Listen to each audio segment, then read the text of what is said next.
ในโอกาสที่อยู่เยี่ยมยามและเฮ็ดเวียกอยู่ที่สาธารณรัฐสังคมเวียดนามประธานรองนายกรัฐมนตรีกระทรวงการต่างประเทศแห่งสาธารณรัฐประชาธิปไตยประชาชนลาวก็ได้เข้าร่วมกองประชุมเวทีอนาคตอาเซียนครั้งที่3ในฐานะที่เป็นประธานกองประชุมทบทวนสนธิสัญญาว่าด้วยการเกิดห้ามระเบิดลูกวานรอบเวียนที่3ซึ่งก็ได้มีการพบปะกันทั้ง2ฝ่ายกับรองเลขาธิการใหญ่ผู้ต่างหน้าขั้นสูงสหประชาชาติทางด้านเวียกงานการลดพรอาวุธ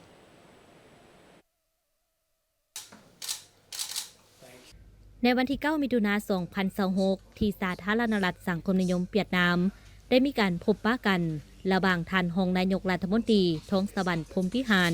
ได้แสดงความยินดีที่ได้พบปะกับท่านนางอิซึมินากะมิสึรองเลขาธิการใหญ่ผู้ต่างหน้าขั้นสูงสหประชาชาติด้านเวียกงานลดพรอาวุธและได้แสดงความขอบใจอย่างจริงใจต่อองค์การสหประชาชาติที่สืบต่อให้การสนับสนุนและร่วมมืออย่างใกล้ชิดกับสาธารณรัฐประชาธิปไตยประชาชนลาวในการก้าเกี่ยมเป็นเจ้าภาพจัดกองประชุมทบทวนสนธิสัญญาว่าด้วยการเกิดห้ามระเบิดลูกวานรอบเปลี่ยนที่3ที่จะมีขึ้นอยู่สาธารณรัฐประชาธิปไตยประชาชนลาวในเดือนกันยา 2026 ที่จะมาถึงนี้ท่านท้องสวรรค์พรหมพิหารได้แจ้งให้ทราบโดยย่อเกี่ยวกับความคืบหน้าของการก้าเกี่ยมจัดกองประชุมดังกล่าวโดยได้เน้นว่าประเทศลาวเป็นประเทศที่ได้รับผลกระทบจากระเบิดลูกวานอย่างหนักหน่วงที่สุดฉะนั้นสาธารณรัฐประชาธิปไตยประชาชนลาวจึงให้ความสำคัญอย่างสูงเพื่อเฮ็ดให้การจัดกองประชุมครั้งนี้ประสบผลสำเร็จอย่างจบงามทั้งเป็นการเสริมขยายจุดประสงค์ทางด้านมนุษยธรรมของสนธิสัญญาดังกล่าวพร้อมทั้งถือโอกาสนี้ได้ส่งคำเสื้อเชิญของสาธารณรัฐประชาธิปไตยประชาชนลาวถึงประธานอันโตนิโอ กูเตเรส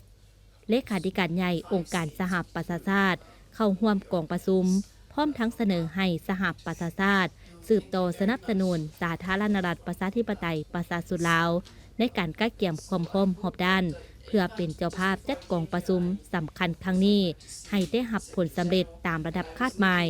เป็นต้นแมนการสุกยู่การเข้าร่วมของคณะผู้แทนขั้นสูงจากประเทศสมาชิกประเทศสังเกตการองค์การจัดตั้งสากลและองค์การเกี่ยวข้องอื่นๆการสนับสนุนการรับพ้องเอาเอกสารสำคัญของกองประชุมการรับประกันด้านสาธารณสุขและการประสานงานเพื่อตอบโต้เหตุการณ์ฉุกเฉินรวมทั้งการสนับสนุนทางด้านวิชาการและการให้คำแนะนำด้านต่างๆในขณะเดียวกันท่านรองเลขาธิการใหญ่ผู้ต่างหน้าขั้นสูงสหประชาชาติด้านเพื่อการลดพรอาวุธก็ได้แสดงความยินดีที่ได้พบปะกับท่านรองนายกรัฐมนตรีกระทรวงการต่างประเทศแห่งสาธารณรัฐประชาธิปไตยประชาชนลาวในครั้งนี้เช่นเดียวกันพร้อมทั้งได้ยืนยันว่าจะสืบต่อให้การสนับสนุนและช่วยเหลือสาธารณรัฐประชาธิปไตยประชาชนลาวในการก้าเกี่ยมเป็นเจ้าภาพจัดกองประชุมทบทวนสนธิสัญญาว่าด้วยการเกิดห้ามระเบิดลูกวานรอบเปลี่ยนที่3และบรรดากิจกรรมปิดอ้อมให้ได้รับผลสำเร็จตามคาดหมายที่วางไว้